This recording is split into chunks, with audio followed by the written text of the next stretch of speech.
Get ready for this special episode as we bring you a live event recorded at the YWCA in downtown Minneapolis, featuring Maya Moore Irons and Jonathan Irons.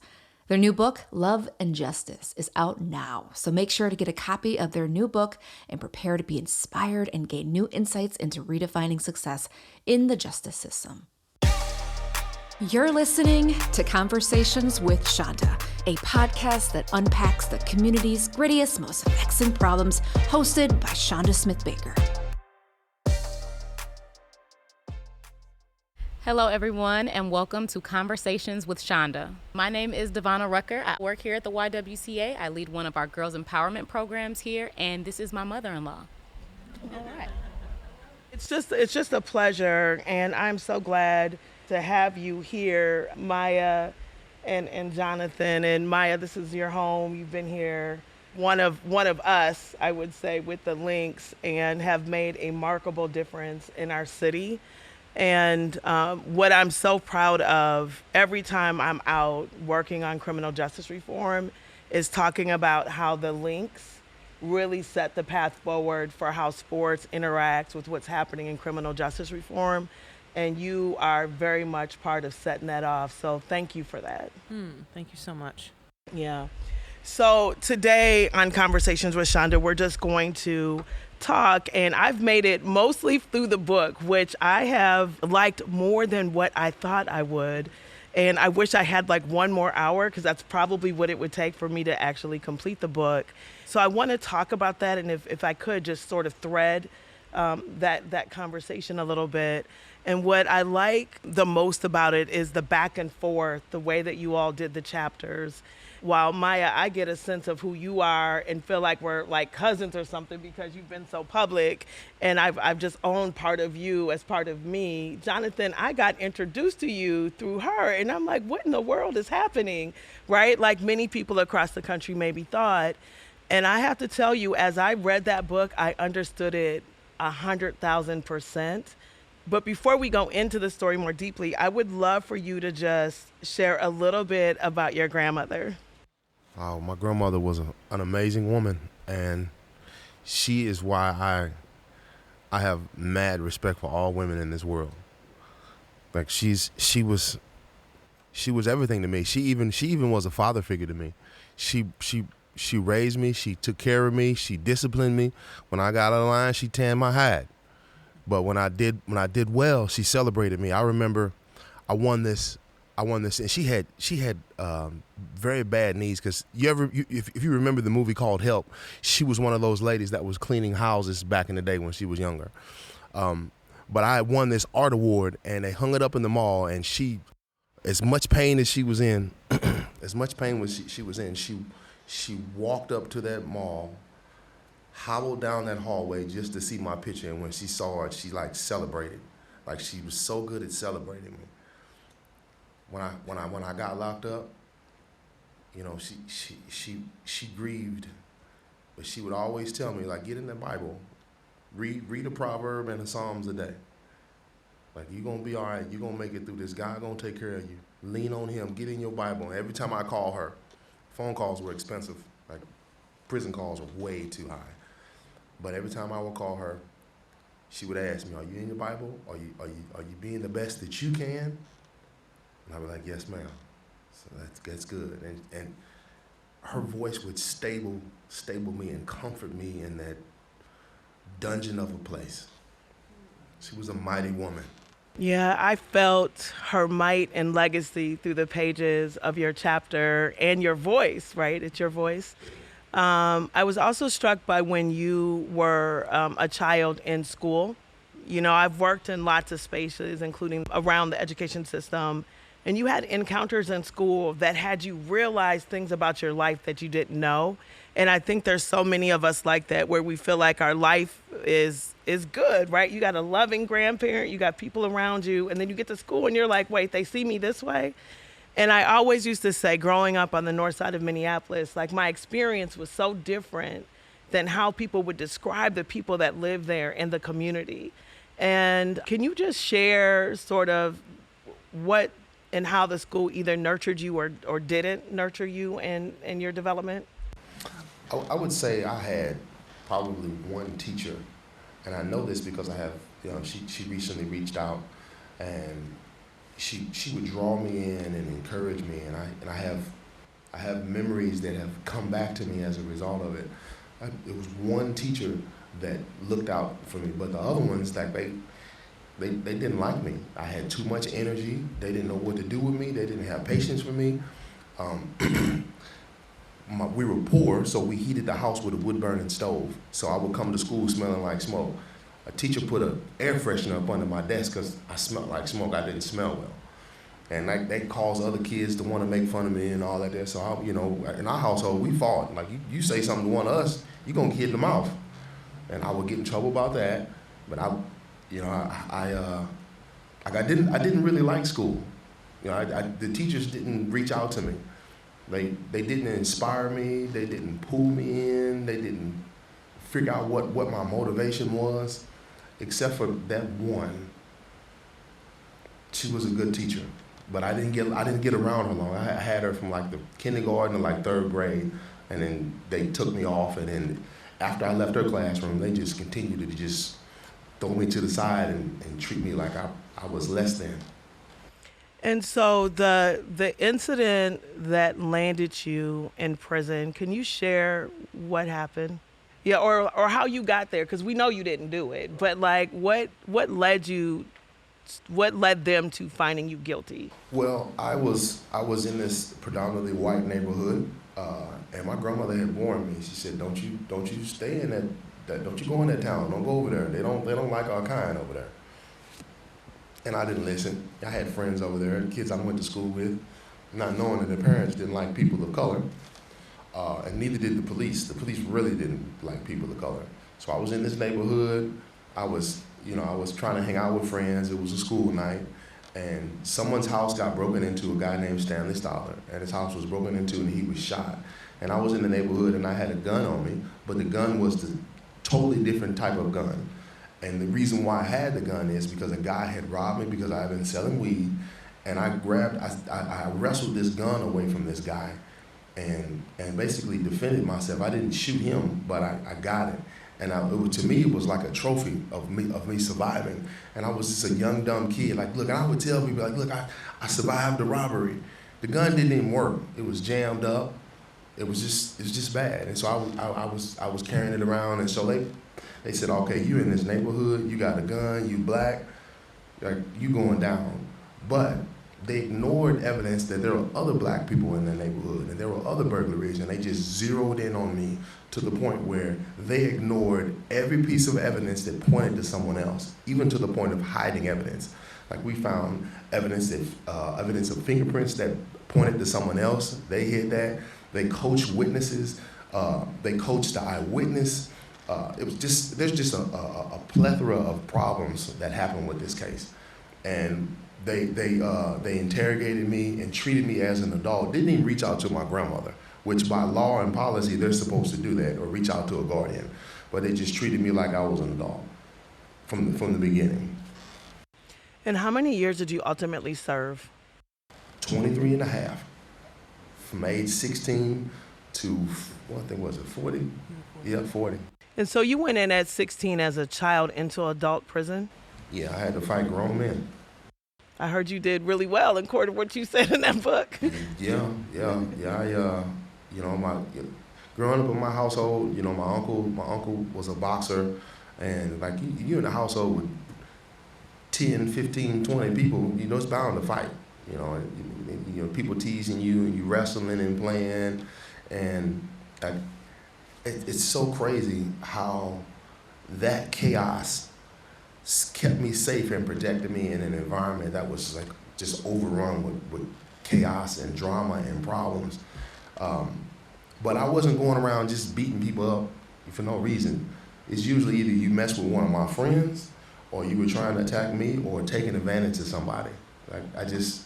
I got to a point where I was just sick of it. I'm tired of seeing people getting taken advantage of, getting raped, just getting dogged out. Even legally, when I learned the law, I started to fight against the prison system. I would file IRs and complaints to get ICE and just different things that we would need, because I was tired of it. And I was like, this isn't working. You don't stop this.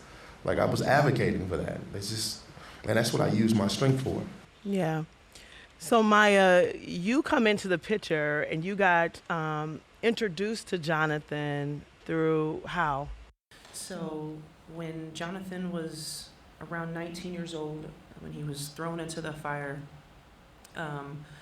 my great uncle, Hugh Flowers, had been involved in prison ministry for a long, long time through a choir program. And so my great uncle, Hugh, who we call Papa, met Jonathan through that program, saw potential in him, challenged him to be a leader, and really just became a mentor to Jonathan, and then eventually like a father to Jonathan. So my great uncle introduced some of his family, which ended up including me, to Jonathan's story. And then my godparents, Sherry and Reggie, met Jonathan and started to care about him and his story and wanting to help him in any way that they could, started visiting him every weekend. And so at that point, I was about to go off to UConn, and so I went to high school in Georgia. And so I would go back to Missouri to visit my godparents, and when I visited them that time, they invited me to go see him because that's what they did every weekend. And so I was just moving in the flow of what my family was already doing by seeing Jonathan and just being moved to want to help somehow. And so that's how I met him, and I just went into the prison with my godparents and sat across the table from him, looked him in his eye, and just had a conversation, wanted to hear about his life and how he was doing. And we were just kicking it. Like it was a conversation just like with a family member, and that's how our friendship began. Throughout the book, what I was struck with is your relationship with God and faith. And I realized very quickly that it was something that you both had in common. So just the thread of faith. And, leadership can be lonely in all ways. And so here you are, young, you're going off, you end up being a leader on the team. You're a leader in your space, you're a leader, you're isolated, and you guys are both leaning heavily on family and faith. Was that, in fact, the thread that really helped sort of be foundational in your relationship throughout the years? Absolutely.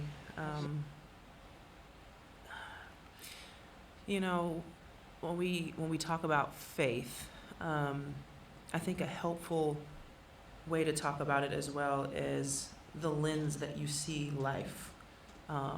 What do you believe is true? That's kind of what faith is. What do you trust? What do you depend on to see life? And for that, it's a relationship with our Creator, and that how we have been formed and influenced and taught about who He is impacts how we live. And so I think both Jonathan and I, having been the beneficiary of people of faith who loved us well, has informed how we moved through our circumstances and hardships. And so we recognize that in each other. I think first and foremost, how we see the world is people are valuable, and everybody has dignity and worth and a reason for being here. And so if you start there, life can happen. And so that's where we started, of just seeing each other and valuing each other, wanting to encourage each other and just be good friends. And when things get hard, understanding we have such a limited perspective and there's so much more happening, and to trust that the one who made us is going to stay with us and be with us.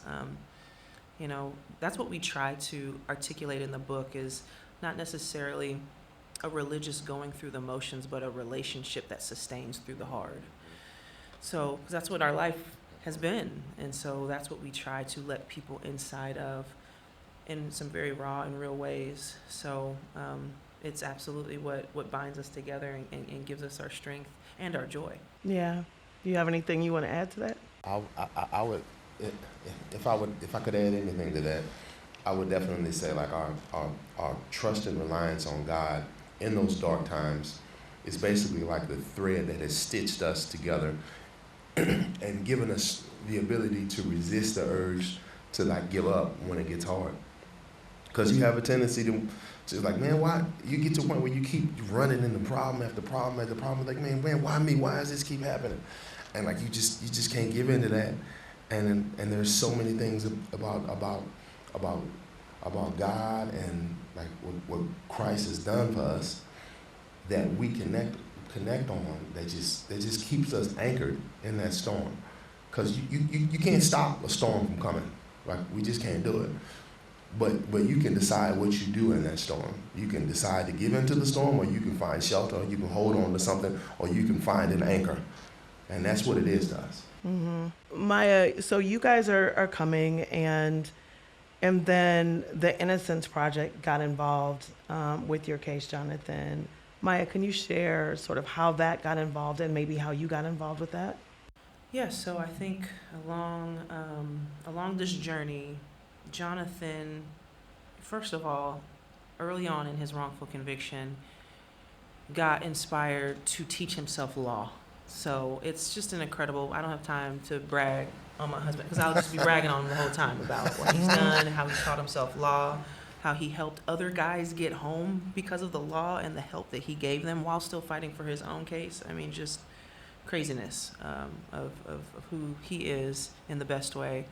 But he, got to a point where he's like, I have to fight for myself. People had fallen away. His grandmother had passed away, and he didn't get a chance to really grieve that in the proper way. And so he was at his rock bottom, but he, by the grace of God and people coming alongside of him, picked himself up and said, I'm gonna learn, I'm gonna educate myself and fight for myself through this knowledge. Like he said, shifting that physical strength into a mental persistence to figure out how to get himself home. And so we were just coming alongside Jonathan, being his hands and feet on the outside as he was guiding us of how to get his case overturned. And so along the way, we would try to take advantage of resources that were available because, again, earlier on, my godparents are middle-class folks, hardworking. He's not able to earn what he deserves to have with the work that he's doing. And so we're trying to take pro bono opportunities and nonprofit opportunities, and the Innocence Project in the Midwest came in at some point. But they, for whatever reasons, didn't necessarily handle his case the best. They helped us out a lot by actually digitizing all of his files.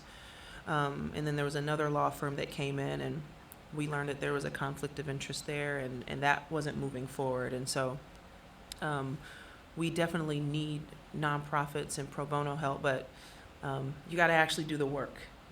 But Jonathan's case was very hard.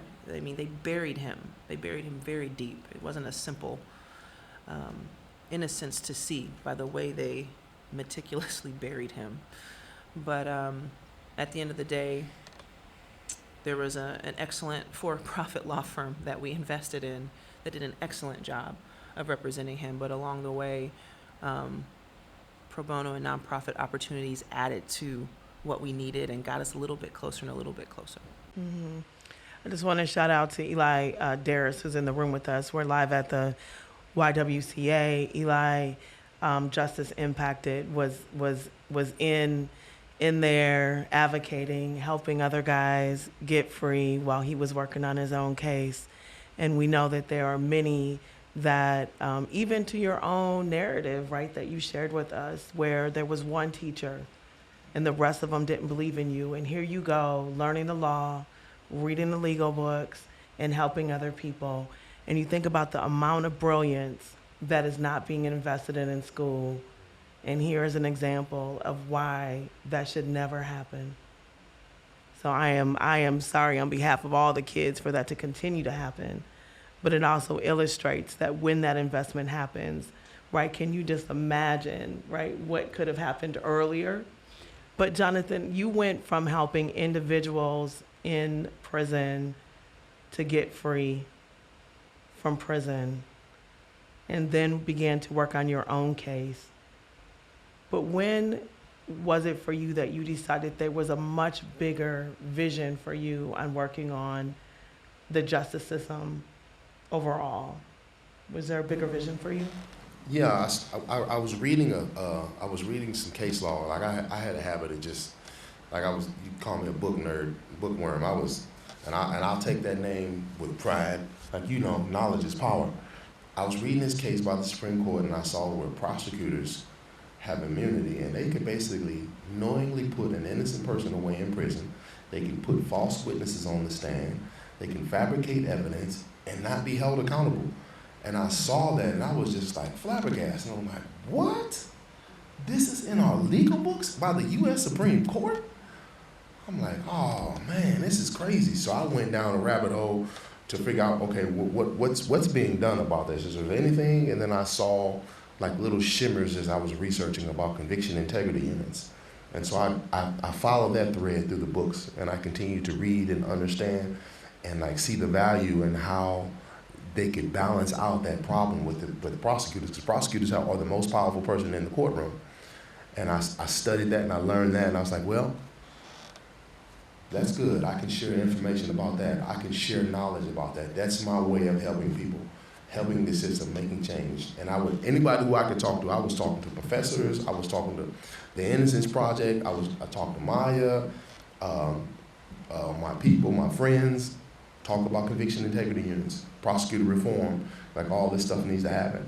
And I in my mind, at first I was just like, man, what am I gonna do? I'm in prison. I don't have a voice. But then something in me said, no, you have knowledge. You have a responsibility. You have a responsibility to share that and say something. Even if it's just a whisper and nobody can hear you, you say something. Eventually somebody's gonna say, what was that? And they're gonna come searching for you. And then you're gonna have the ability to say something. And so I imagine it was probably around 2015, 16, when I was like really solidified in my knowledge of the legal system and understanding it and understanding the problems with it and like writing people, and they're like, man, you know what, you're absolutely right. They just gave me the confidence to like I'm in my calling. I don't know what to ask Nesmaya, but when did you know he was the one for you? I want to know. My goodness. Because I can see it. I mean, I just want to know. The moments. Your chapters. Thank you for the question.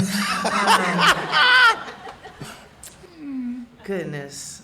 Yeah, so one of my favorite parts of telling our love story that I think really hits at the heart of love is that our relationship was founded on years of friendship.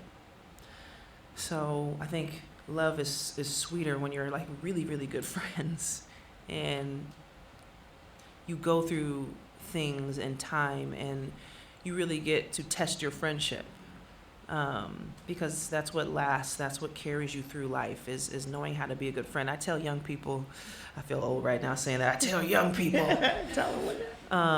when I get a chance, when I get their ear, it's like, you're in high school or in middle school, I know the hormones are starting, all this thing, but just try to be a good friend.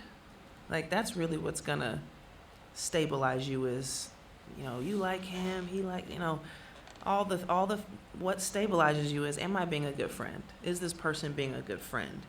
If we could actually cultivate better friendships in our society, our world would be so much more beautiful. And so we try to talk about that. The majority, I think, of what you see in us is we're just really good friends. And but obviously the intimate way we were walking and battling for each other, because I'd be living my life and I'm trying to trailblaze and do hard things in my world, and he's seeing me and encouraging me, and I'm like, you got your own struggles and battles, yet you're taking your emotional and mental energy to try to be there for me. Like, that's a good friend. That's an amazing friend. Like, fighting his way through the telephone lines and handling the money that he fights so hard to get to spend time to talk to me, and I'm in another country, in another time zone, and just the way he fought for our relationship and our time. But there is a point in our friendship, about 6 years into our friendship, and I guess you just couldn't contain it. He couldn't contain it. And he said, don't you think embarrassing me? I embarrass very easily, and he loves to embarrass me. He said a comment. As we were kind of joking around. We don't have to say, it's not about the what. Okay. And I immediately recognized, oh, he's flirting with me. And I said something. If you see something, say something. And I said something. And I said, excuse me, sir. Were you flirting with me? And he said, yes, I was. And so we were like, okay, what do we do now? And we had to just be honest, because our love for each other had been growing just behind the scenes of just seeing each other's lives. We were just, we grew in love. We rose in love with each other. And so at that point, it was, I think first about being honest, and then second, like, okay, how do we do this? Because this is crazy. Like, this is not normal at all. My life, your life in and of itself are very different. And so we just, again, I think focused on continuing to be great friends, but also acknowledging our love for each other. And Jonathan, years before that, you wrote a letter to her mother. Did you know then, like, I just want to know, did you know then that was that the moment, or was it the moment you flirted with her? It's so long ago. I'm trying to figure out what came first, the letter or the comment. The letter. Oh, the letter. Yeah. Yes. Okay. That was back in For me, the moment for me was, I would probably say after she had a championship game, and she made time to talk to me. Like, she always made time to talk to me, and she would show up. She would come see me. She traveled across the ocean to come to Missouri to come see me in prison. I was in solitary confinement, and she came to see me while I was in prison. I was already in prison behind the fence, and they had me shackled behind a glass. I'm like, okay, what am I gonna do? I was just like, it's just ridiculous. But she came to see me, and she wanted to come see me. She would write me letters, and I would know how busy she was because of her family and everything that was going on, and I was trying to be respectful of that. But she was like, no, call me, what's going on? Tell them to call me on this day. I'm sorry I missed this call. Tell them to call me on this day. And I would, try to schedule and try to work with guys and try to get to the phone line, because it was like 4 phones for 72 people. Like, that was a job every day, trying to hassle and get through that. But she just, and I can't definitively say like it was just like one moment, because I had people coming in and going out of my life. Like, they would promise me things like, I'm gonna do this, I'm gonna do that for you, I'm gonna do that. And all of a sudden, I called, didn't get an answer, wouldn't get a letter, wouldn't get a birthday card. But she was consistent. And that's what anchored me to her, and it's like she loved me for real. She loved me like my grandma loved me. Yeah. You can't be mad at that kind of love, can you? Was there ever a moment that you felt like if you moved to the next step, it would undermine the friendship? Yeah, because one, like, I didn't want her to be angry to me, like, because I wanted her to find a good man out there. But I had this notion in my heart, like, if I treat her right and I treat her like a good man is supposed to, like, and just in conversation and just being friends with her, then the next guy has a certain bar to go to. Like, she's just not gonna go for any type of thing. So I want her to do that, but I also want her to find somebody. I didn't want her to be tied to me because I didn't know whether or not I was gonna come home.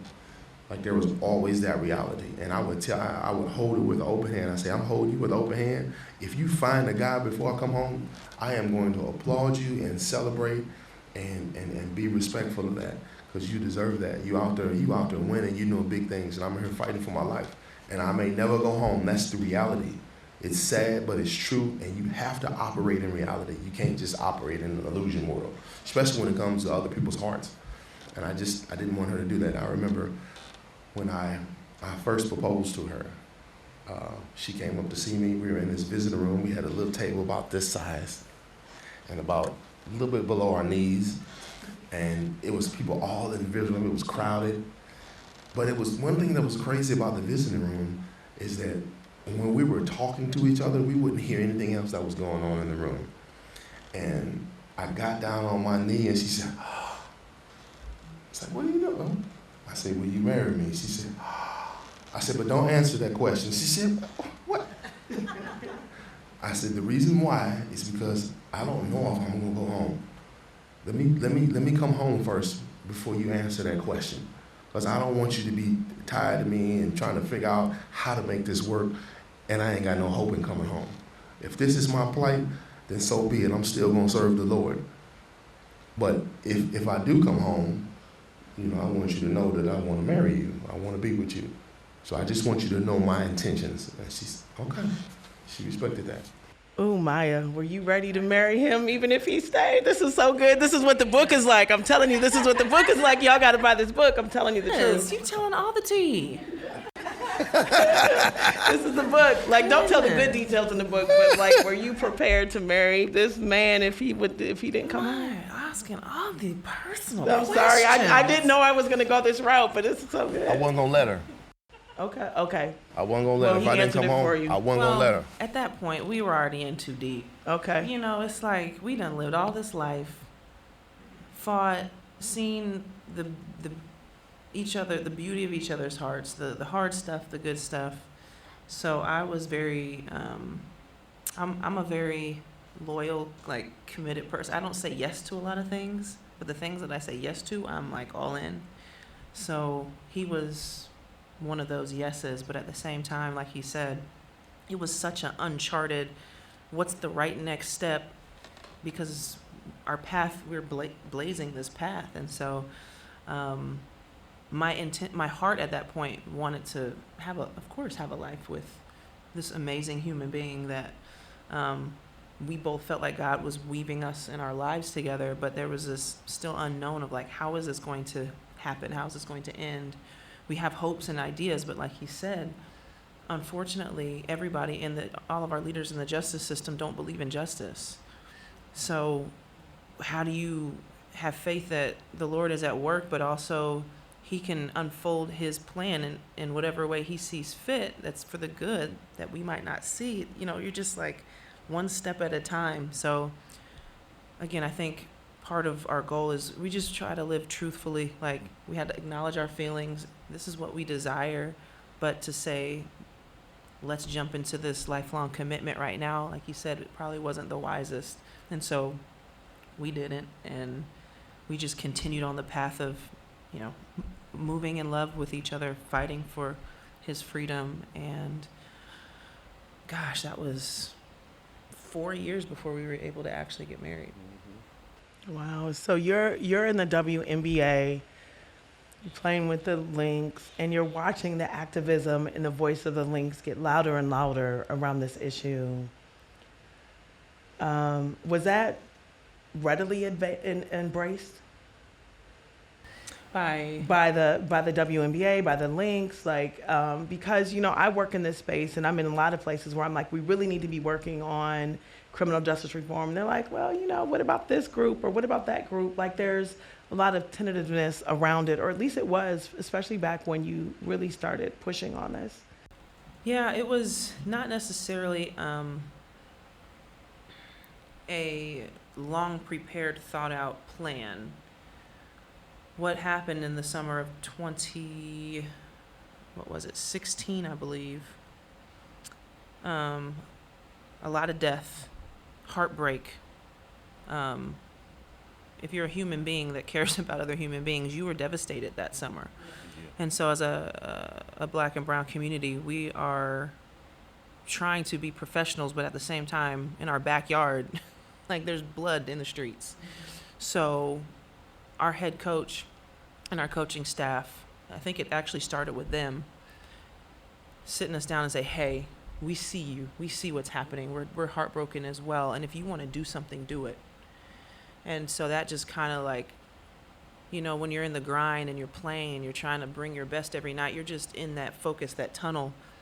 And one of the things I've I've tried to speak on when I can is learning from that by saying, we're not robots, we're not machines, we're human beings, we're citizens, we're part of a community, and we can acknowledge that.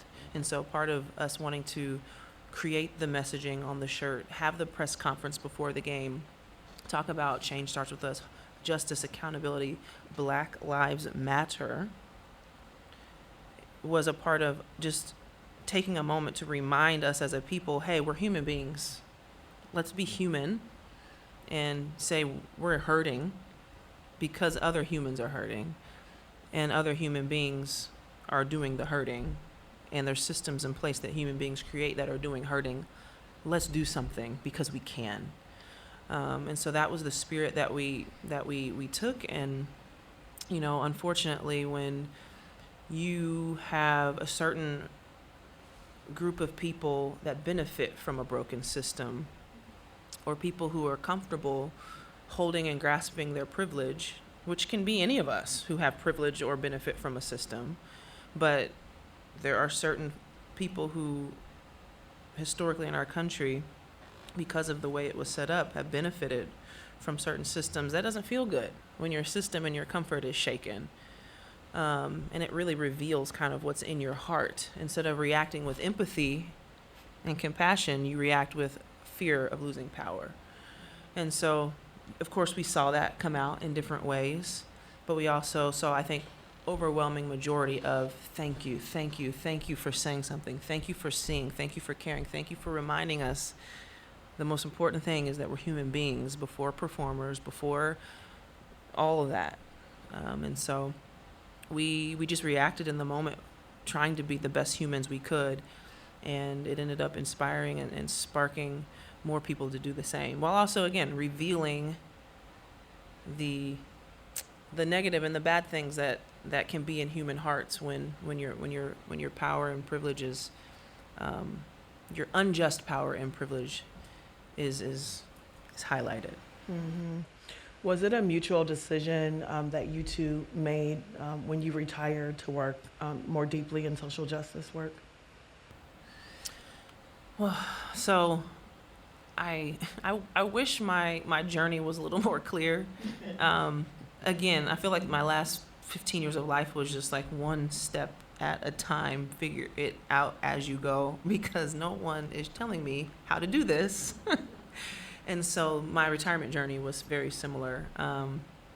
I wrote an article, a short little article through the Players Tribune called The Shift back in 2019 to try to articulate to the public my shift away from being a pro athlete actively to needing to stop, to shift my energy, my presence to other things that had to do with being more rooted in my family and in my community, because the work that it takes emotionally, mentally, to battle in this criminal justice system is a lot, as well as I needed to get restored and refreshed and create more margin in my life to be present for my family and be present for Jonathan's fight and to make space for hopefully him coming home.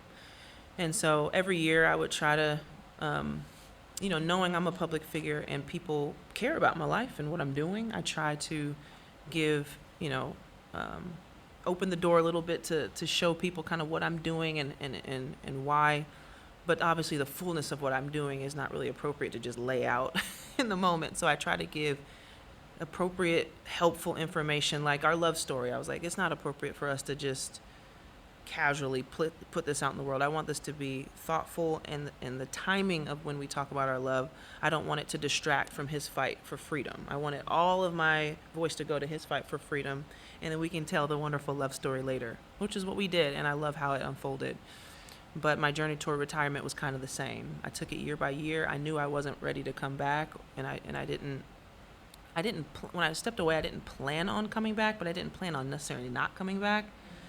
But I knew that wasn't the direction my energy and presence needed to go. And so I tried to be as honest as I could about that without making people think one thing that wasn't true, or so it wasn't super easy, but I did my best, and I knew in January when we were ready to share our story with the world was a really helpful time to put some closure to that chapter of my life. And so I announced my retirement this past January when we announced our book release, and I feel really good about giving some closure and being able to really celebrate and move on with that settled. Jonathan, for you, how can you talk about the moment you knew you were coming home?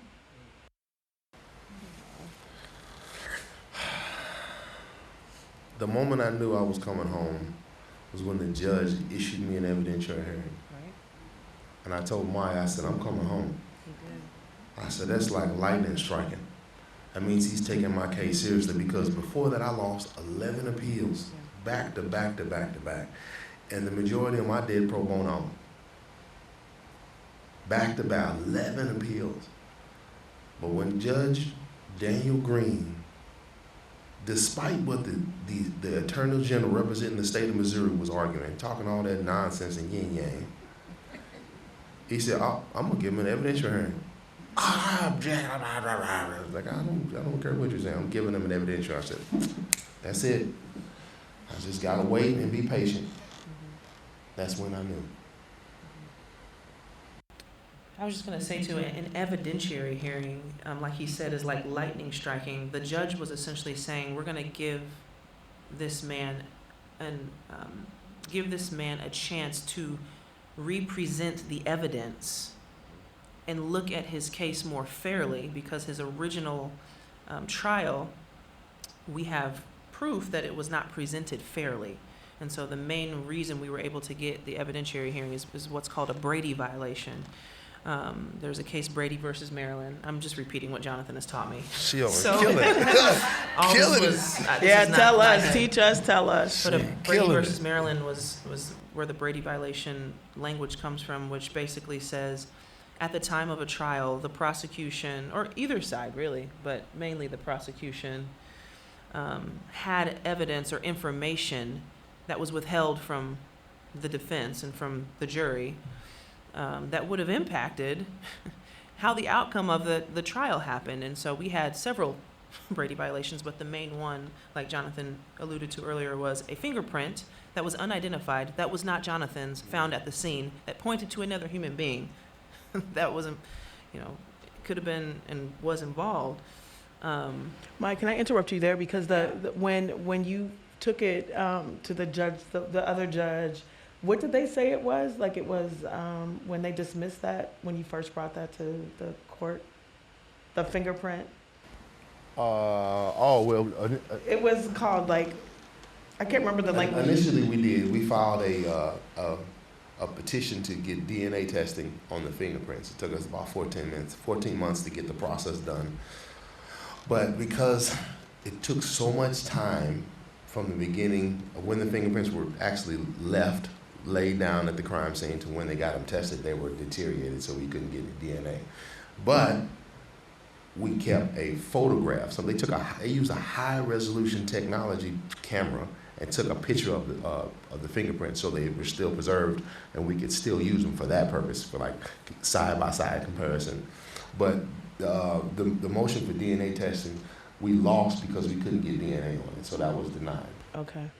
I thought it was nuisance or some word that you used in the book. But you'll have to read the book because the book is very good. So you'll find out when you read it. But yeah, like he said, when a judge grants you an evidentiary hearing and you have an abundance of evidence, you just know the truth is going to set you free. If you have people who are leading the justice system wanting the justice to happen and the evidence, follow the evidence. Don't hide evidence. Don't distort, don't twist, don't pervert the evidence. Just look at the evidence and follow it where it leads. That's right. It sounds simple, but unfortunately it doesn't always happen. And so when we got a judge that actually has the integrity to say, no, let's look at the evidence, we were super excited to know there's a leader in the justice system that wants to actually do the right thing. And so as long as our leaders have a heart and a spirit to do the right thing and do their best to follow the evidence and do it orderly. We had hope, but unfortunately, again, it just takes so much time. And if the state of Missouri looks at the evidence and says, "Oh my gosh, an innocent man, let's join justice and get him out as quickly as possible," versus what happened in our case, the state of Missouri did everything they could to pervert, to twist, to hide, to manipulate, to delay the evidence, which is why it took so long for Jonathan to come home. Those are the issues that we have strong feelings against. Of when you have leaders in the prosecutor's office who are just trying to maintain the conviction or just get the conviction and distorting and ignoring evidence, that has to stop. And so, our nonprofit Win with Justice is all about highlighting prosecutorial reform so that the spirit of these prosecutors' offices can move less from the win at all costs mentality to how is actual justice happening and how can we restore these communities more fully, or even go back and look at resentencing that were too harsh or not fair, or all the ways that we can do more restorative justice than just punitive, get the conviction, and put those conviction notches. So, that's when we were confident Jonathan was eventually going to come. But again, the speed of which he was freed from the horrible place he was in, other leaders have to help that as well. Mm-hmm. And the nonprofit, is it national? Mm-hmm. And if people wanted to find it, where would they go? winwithjustice.org. Okay. And then, Jonathan, after the judge gave you the hearing and said that you were going to go home, how long did it take for you to actually be released? Man, it took another 5 months, 4 months? something like it was March 9th. It was March 9th it got overturned, but I didn't walk out of prison until July 1st. And this is why. She was talking about leaders earlier. The Attorney General decided to delay and stall, knowing that they weren't going to win. There were 3 appeals that they had access to after my case was overturned. They had 15 days to file the appeal each time. They waited to the last day, the last hour of the day, to file an appeal. That appeal got denied. The appellate court wrote a 27-page scathing opinion about what they did. Basically said, like, this is incredulous. I can't believe you're sitting there trying to put this argument in front of us. This is horrible. Let this man go. That got denied. They didn't get my case overturned. Then they go to the Supreme Court. They go to the court. They filed another retrial, a rehearing motion back in the Court of Appeals. They waited till the last 15th day, the last hour of the day, for like a 2 or 3 page motion, literally 2 or 3 pages. And they filed that. That got denied. Then they went to the last stage. The last stage was the Missouri Supreme Court. And my lawyers were very wise to file a motion to expedite, because what they did, again, and they were trying to make it go into session, because the Supreme Court would go into session after June 30th, and it would be on break. And I would have sat in prison until probably till the following spring, potentially. But that got denied. In 30 days, it got denied. But they waited till the last day, the last hour of the day. They did it the whole way through. It was just horrible. And they continued to perpetuate the same lie. Like they at the evidentiary hearing, they used this document. We don't know where they got it from, but the judge knew about it. Everybody in the courtroom knew, and they tried to say it was in my box. And what was crazy about it, the document that they had, had no impact on my case, but they were trying to stretch it and make it say, oh no, he had this evidence. Let's kill this case. And the judge like, no. The Court of Appeals said, that's false. We're not going for that. But I walked out July 1st after the prosecutor said, let him free. July 1st. So how hard was the transition? Was it hard at all, or was it? It could have been harder.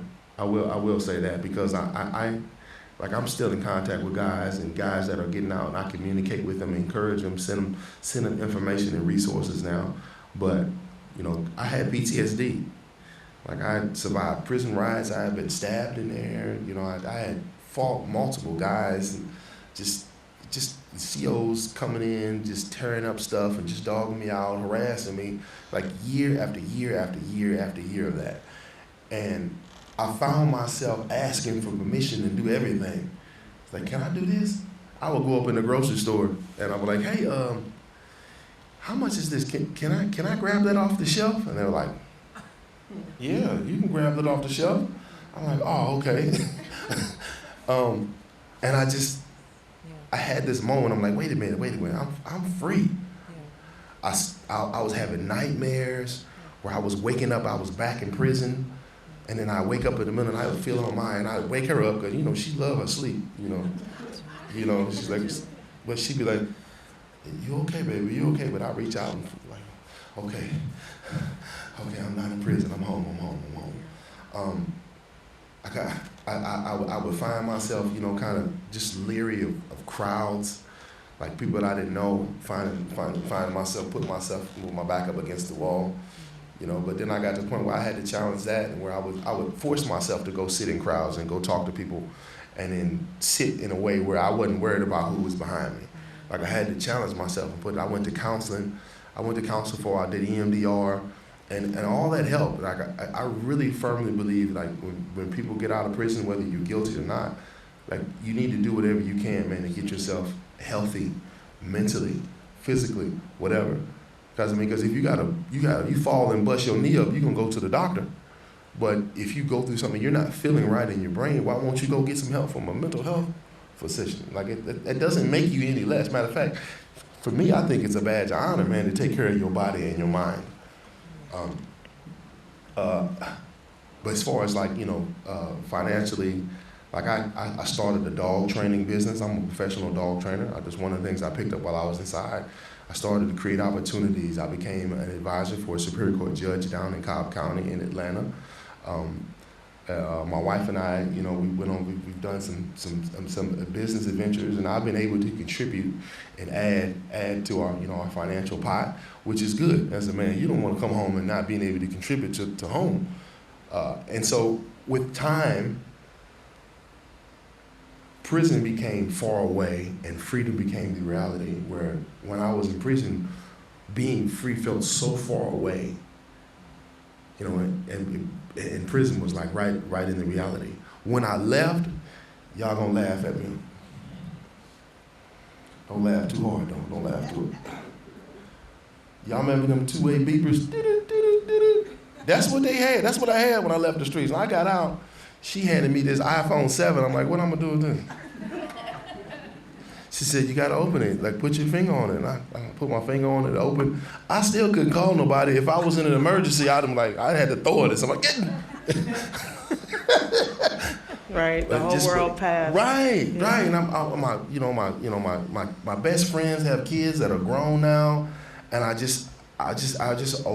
was aware of how much time that I had lost and had passed. But again, I make this choice every day. I choose to be thankful for what I have now. I choose to live in the moment and be grateful for every day, because I have found from trial and error and experience, if you're always thinking about what you missed and what you lost and what you ain't got and comparing yourself to other situations and just aggravating yourself up and getting yourself wound out about that, if you can't enjoy the moment right now, you might have the best ice cream in your hand, but you won't enjoy it because you worried about what you ain't got or what you don't have anymore. And that's how I live life. That's why I'm able to smile and laugh and be positive and be grateful. I couldn't enjoy my life if I was worried about all those years I missed. And how foolish would that be? I feel that.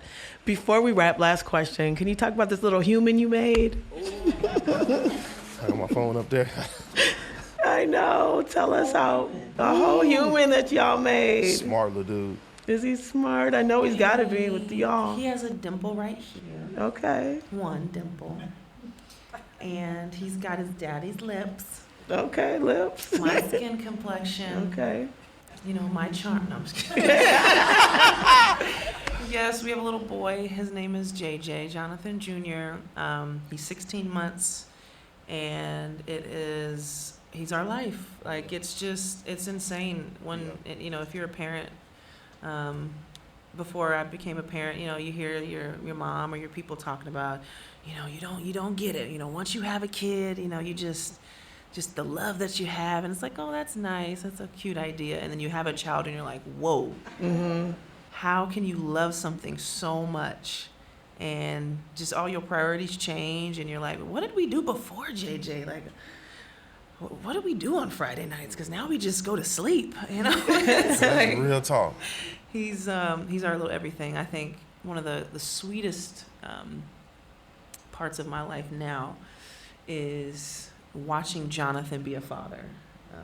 He is the best dad. He has loved and longed to be a dad for so long, and part of what he had to go through and the heartache of being in the visiting room, when you're on a visit, the guys who get visits are guys who have good behavior and have earned the right to have visitors. And so when you're on those visits, there is a measure of, like, you don't feel like super scared because most of, those guys are there because of good behavior. And so they have kids and family members, and Jonathan would see other people's kids and, like, would just long to have a family and interact with kids. He loves kids.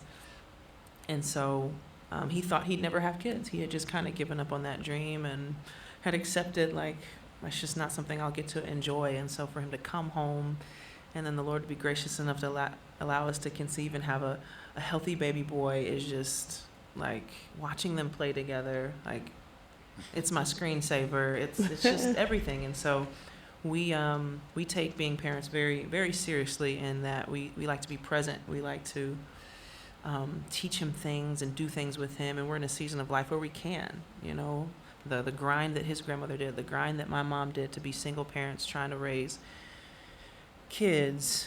Now we get to, in our generation, have the blessing of we've done a lot of grinding, but it's led to the fruit of a season of life where we can be present and home, and then be a part of our community and help other kids, and just try to be a place of healing. That's where we're at in our life, of trying to build our home. We have some property in Metro Atlanta, that our dream property, and it's just super sweet to cultivate that. Watch him just get on the land and do things and run his dog business, and watch JJ run around and scrape his knees and do all the things, and just, it's so sweet, and it's just made this side of the story so much more worth it and beautiful and redemptive. I mean, JJ's a picture of redemption, and we are just so excited to watch him grow and see what he becomes. Yeah, I think you just named the podcast episode, Picture of Redemption. Oh.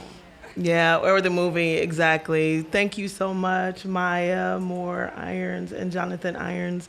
Your story of so much. It's so layered. It's so beautiful. All of the things that I made assumptions about, all the things I was curious about, all of the work on justice. I just thank you so much for just opening my eyes, for just being a blessing and a gift to our community, to be an example of making sure that that we see every person everywhere, and that we just think through where we're getting limited.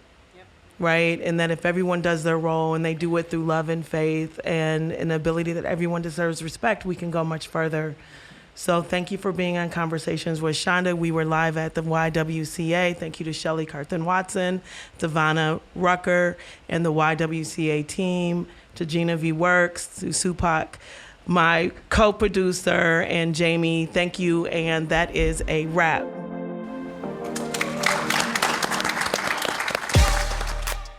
Thank you for joining us, featuring Maya Moore Irons and Jonathan Irons.